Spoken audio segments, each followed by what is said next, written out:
तो साथियों, स्वागत है आपके अपने YouTube चैनल बालाजी कोचिंग में। तो जैसा कि आपने थंबनेल पर देखा, उसी प्रकार से वीडियो को स्टार्ट करते हैं और देरी न करते हुए फटाफट स्टार्ट करते हैं। सभी लोग लाइव जुड़ जाइए, क्योंकि आज जो है हम लाइव चल रहे हैं और आज की जो क्लास रहेगी बहुत ही बड़ी क्लास रहेगी और वो रहेगी कम से कम 1 घंटे की क्लास, और वो भी रहेगी आपकी मैराथन क्लास। ठीक है, चलिए। तो आज जो हमारा टॉपिक है वो हमारा टेंस। टेंस मीन्स होता है काल, और काल का मतलब होता है समय। काल का मतलब क्या होता है? समय। ये आपका टेंस है, TENS। टेंस मीन्स काल, काल का मतलब होता है समय। समय हमारा 3 प्रकार का होता है। समय कितने प्रकार का होता है? 3। आपके सामने ऑलरेडी लिखा हुआ है प्रेजेंट टेंस, जिसको हम बोलते हैं हिंदी में वर्तमान काल। प्रेजेंट टेंस क्या होता है? प्रेजेंट टेंस होता है जिस समय में आप पढ़ रहे हो, वह है आपका प्रेजेंट टेंस, यानी वर्तमान काल है वो आपका।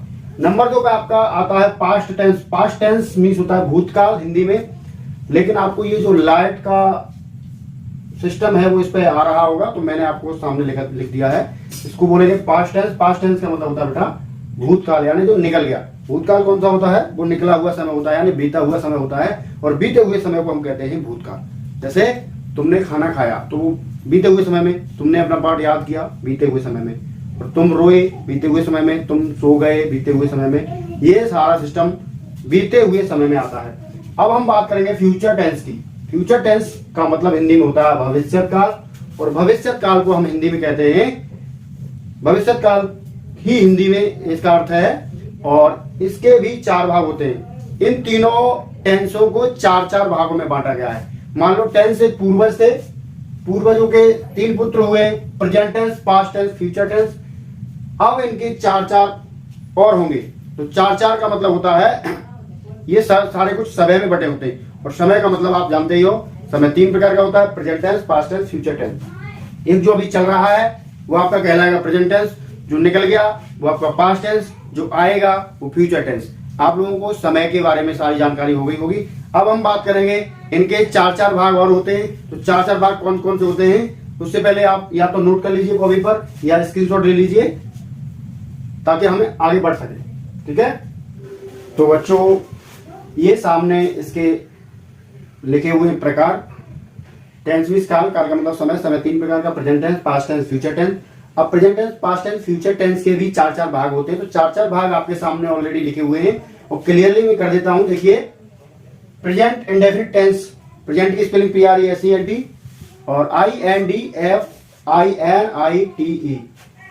ठीक है ना, INDEFINITE और TENSE। Present indefinite tense means होता है अनिश्चित वर्तमान काल। प्रेजेंट इंडेफिनिट टेंस को हम कहते हैं अनिश्चित वर्तमान काल। अगला है present continuous tense. Present continuous tense को कहते हैं अपूर्ण वर्तमान काल, यानी कंटिन्यू चलता रहता है, इसका ये कभी पूरा नहीं हो पाता है। नंबर 3 है present perfect tense. Present perfect tense को हम कहते हैं पूर्ण वर्तमान काल, ये पूरा हो जाता है। और अगर बात करें हम 4थे नंबर की, तो present perfect continuous tense. Present perfect continuous tense means होता है पूर्ण अपूर्ण वर्तमान काल। एक कार्य पूरा होने के बाद दूसरा कार्य जो है होता है, मतलब इसमें समय दिया रहता है, कहने का मतलब ये है। अब हम बात करते हैं पास्ट टेंस की। तो पास्ट टेंस आपके सामने लिखा हुआ है, इसके भी 4 प्रकार होते हैं। पास्ट इंडेफिनिट टेंस, इसको हम कहते हैं अनिश्चित भूतकाल। इसका कोई समय नहीं रहता। तुम स्कूल जाते थे, पानी पीते थे, रोते थे, गाते थे, मतलब इसका कोई समय नहीं रहता, कितने समय ही काम होता था। ठीक है।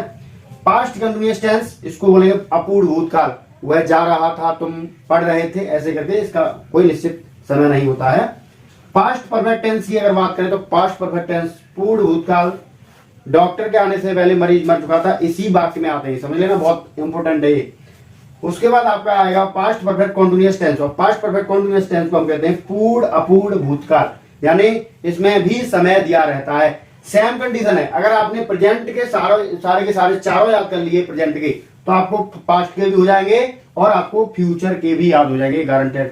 ठीक है ना। आगे बात करते हैं फ्यूचर टेंस की। तो फ्यूचर टेंस की अगर बात करें, तो फ्यूचर टेंस में बेटा होता है FUTUREINDEFINITE यानी फ्यूचर इंडेफिनिट टेंस को हम कहते हैं अनिश्चित भविष्य काल। ठीक है ना। नंबर 2 पे है फ्यूचर कंटिन्यूअस टेंस। तो फ्यूचर कंटिन्यूअस टेंस को सेम कंडीशन के अनुसार अपूर्ण भविष्य काल, यानी तुम वीडियो देख रहे होगे। तीसरे नंबर की अगर बात करें, तो फ्यूचर परफेक्ट टेंस, यानी फ्यूचर परफेक्ट टेंस की अगर बात करें, तो इसको हिंदी में बोलते हैं पूर्ण भविष्य काल। ये आपके सामने लिखा हुआ है। और चौथा नंबर है आपके सामने फ्यूचर परफेक्ट कॉन्टिन्यूअस टेंस, और फ्यूचर परफेक्ट कॉन्टिन्यूअस टेंस को कहते हैं पूर्ण, अपूर्ण, भविष्यकाल। इसमें भी समय दिया रहता है, और मुझे उम्मीद है ये यहाँ तक क्लियर हो गया होगा। आप लोग इसका स्क्रीनशॉट ले लीजिए या अपनी कॉपी में नोट कर लीजिए। अब आगे बात करते हैं हम। सबसे पहले नंबर पे आपका जो है प्रेजेंट इंडेफिनिट टेंस है, तो प्रेजेंट इंडेफिनिट की बात करेंगे और बहुत ही अच्छी तरह से समझाने की कोशिश करेंगे, तो सभी बच्चे अंत तक वीडियो तक जुड़े रहे, ठीक है। चलिए इतना स्क्रीनशॉट ले लीजिए और उतार लीजिए। टेंस जो हमने बता दिया, आपने शायद नोट कर लिया होगा। अब टेंस चार चार प्रकार के होते हैं, ये भी बता दिया हमने। अब हम बात करते हैं जो चार चार प्रकार में से पहले नंबर वाला जो प्रकार है, present indefinite tense, past indefinite tense और फ्यूचर इंडेफिनिट टेंस। इन तीनों में डिफरेंस क्या होता है, अंतर क्या होता है, और इनके जो वाक्य हैं अफर्मेटिव वाले के कैसे कैसे बनते हैं, ये जानेंगे बेसिक तरीके से। बहुत नॉर्मली तरीके से हम बताने वाले हैं, तो वीडियो को एंड तक देखिए, ठीक है ना। बने रहिए वीडियो के लास्ट तक, एंड तक, ठीक है ना। चलिए प्रेजेंट इंडेफिनिट टेंस की अगर बात करें तो आपके सामने लिखा हुआ है। इसका फॉर्मूला जो स्ट्रक्चर होता है बनाने का, वो भी आपके सामने लिखा हुआ है। तो जो फॉर्मूला है, सब्जेक्ट प्लस मैन वर्ब की first form plus object plus etc यानी अदर वर्ड, ठीक है ना। अगर आप रूल नियम लिखना चाहते हैं तो आप लिख सकते हैं। तो जैसे कि बात करें अफर्मेटिव सेंटेंस की और प्रेजेंट इंडेफिनिट टेंस के अफर्मेटिव सेंटेंस की अगर बात करें तो आप नियम लिख सकते हैं। एक वचनकर्ता के साथ मुख्य क्रिया की प्रथम अवस्था में एस या एस लगाते तथा बहुवचनकर्ता के साथ मुख्य क्रिया की प्रथम अवस्था में कुछ नहीं लगाते हैं, ठीक है ना। चलिए अब बात करते हैं हम वाक्य की। तो सेंटेंस आपके सामने लिखा हुआ है, फॉर्मूला भी आपके सामने लिखा हुआ है। अब हम बात करेंगे जो एग्जाम्पल है, एग्जाम्पल से आपको समझ में आएगा, ठीक है ना। चलिए वह घर जाता है, ये रहा आपका सिंगुलर यानी एक वचन है। तो वह के लिए जब बोल लेंगे तो हम लगाएंगे बेटा ही। क्या लगाएंगे? ही।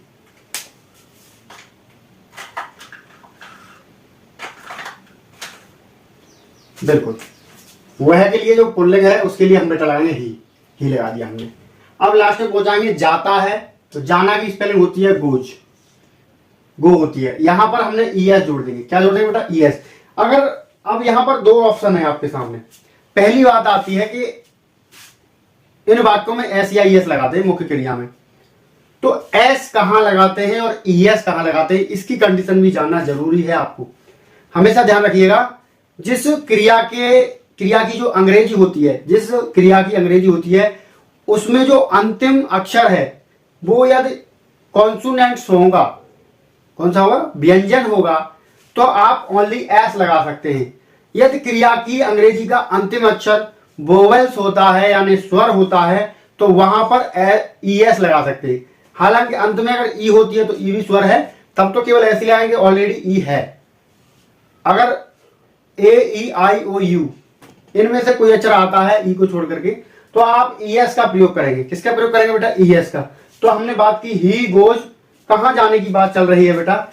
ही goes to home, to home, full stop. He goes to home, he का मतलब वह जाता है, गोज टू होम यानी टू का मतलब हो गया को, वह घर को जाता है। मुझे उम्मीद है, आशा है आपके समझ में आ गया होगा, ठीक है। ही गोज टू होम, वह घर को जाता है।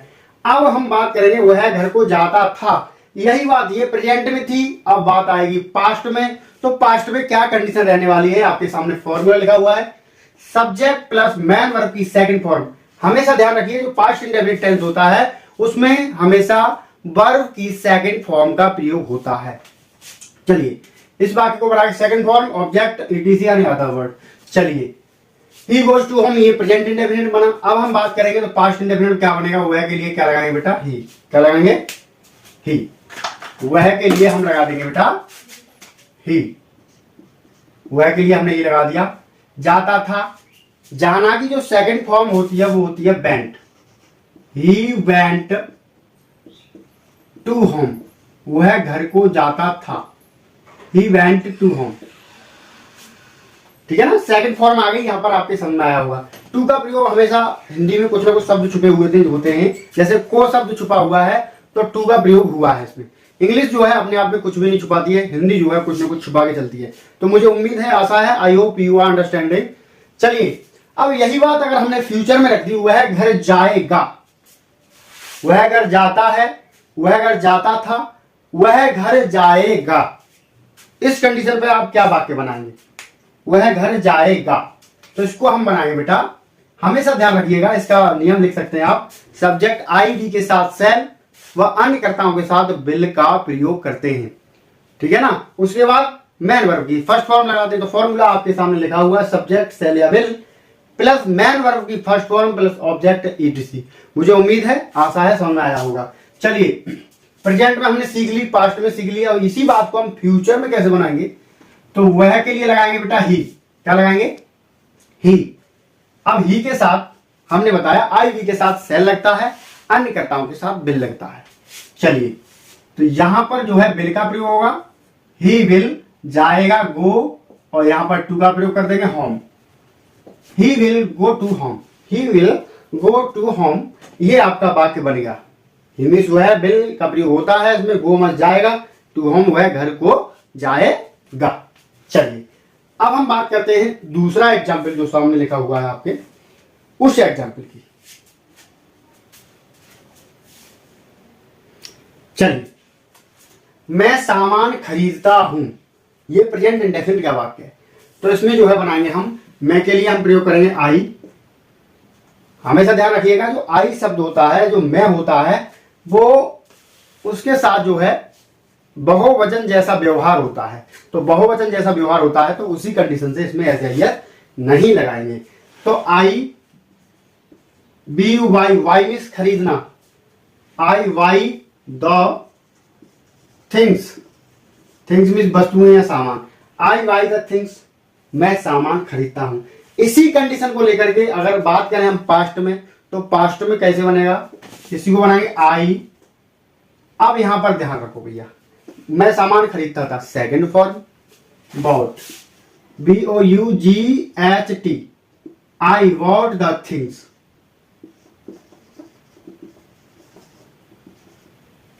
मुझे उम्मीद है, आशा है समझ में आया होगा, आई बॉट द थिंग्स।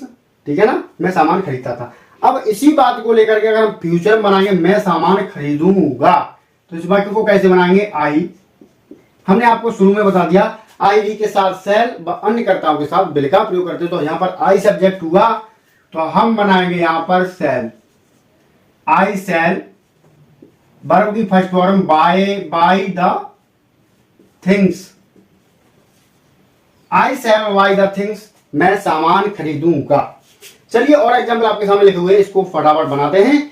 तुम मुझे पढ़ाते हो, ये रहा प्रेजेंट इंडेफिनिट टेंस का, तो तुम के लिए लगाएंगे यू, बहुवचन है, पढ़ाना भी इसमें रीड लग जाएगी, बहुवचन है तो ऐसे आई एस नहीं लगाएंगे। एक मिनट, पढ़ाना अलग है, पढ़ना अलग है। तो यहां पर हमारा जो पढ़ाते हैं, तो यहां टीच आएगा बेटा, क्या आएगा, टीच, यू टीच, मुझे पढ़ाते हो तो मी हो जाएगा इसमें, यू टीच मी। आशा है, उम्मीद है समझ में आया होगा। चलो, चलिए नेक्स्ट बात करते हैं, तुमने मुझे पढ़ाया, ये पास्ट में चला गया, तुम मुझे पढ़ाते थे, ये भी सही है, तुमने मुझे पढ़ाया, ये भी पास्ट का ही है। तो यहां पर तुमने की यू लगा देंगे, यू पढ़ाया की इसमें सेकंड फॉर्म का प्रयोग होगा, ध्यान रखना, TOUGHT, you taught me, full stop, तुमने मुझे पढ़ाया। फ्यूचर में पहुंच जाएंगे हम, तुम मुझे पढ़ाओगे, यू अन्य करता है, विल लगेगा, यू विल टीच मी, इसमें फर्स्ट फॉर्म ही आती है, ध्यान रखना इस चीज का, यू विल टीच मी। मुझे उम्मीद है समझ में आया होगा 100%। नहीं समझ में आया तो कमेंट में बताएं कहां पर प्रॉब्लम है, उसका भी सुधार करेंगे। और आज के लिए इतना ही। अगर आपने हमारे चैनल को सब्सक्राइब नहीं किया, सब्सक्राइब कर ले और बेल आइकन प्रेस कर दे, ताकि जो भी नोटिफिकेशन मिले समय से मिल जाए। ठीक है ना। और डेली आपको वीडियो मिलेंगी टेंस से रिलेटेड, ग्रामर से रिलेटेड, बायोलॉजी से रिलेटेड।